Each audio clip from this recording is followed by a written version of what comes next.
வணக்கம் அனைவருக்கும். நான் உங்களுக்காக ஒரு கேள்வி வச்சிருக்கேன். ஒரு புதிர். ஆரம்பிக்கலாமா? நான் பிறப்பால் தமிழன். என்னை தெலுங்கன் என கூறுபவர்கள் உண்டு. நான் செய்த தீமைகள் பல.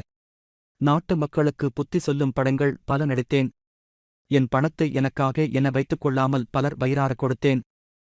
கம்யூனிசம் பேசத் தெரியாத நான் கம்யூனிஸ்டாக வாழ்ந்தேன். மக்கள் கெட்டவர்களை ஆதரிப்பார்கள் என்ற நம்பிக்கையில் நானும் அதிகாரத்திற்கு ஆசைப்பட்டேன். என் ஆட்சியில் மேற்கண்ட தீமைகள் நடக்குமென அச்சப்பட்டவர்கள் என்னை ஏற்றுக்கொள்ள மறுத்தார்கள். பொய், புகட்டு போன்ற நல்லவைகளை மக்கள் நம்பினார்கள். அதன் பயனாக நான் கோமாளியாக்கப்பட்டேன். என் வீழ்ச்சி பலருக்கு சந்தோஷம். நான் இருந்தால் கெட்டவைகள் ஜெயித்துவிடும் என்ற பயம் பலருக்கு. பரவாயில்லை. காமராஜரைப் போன்ற கொடியவர்களை புறந்தள்ளிய மக்கள் என்னைப் புறந்தள்ளியதில் எனக்கென்ன வியப்பு?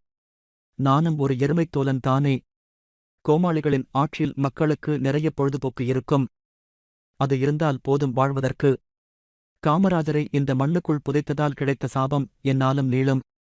நான் புதைந்த மண் பொது மண் அல்ல, ஆகவே என் சாபம் யாரையும் ஒன்றும் செய்யாது.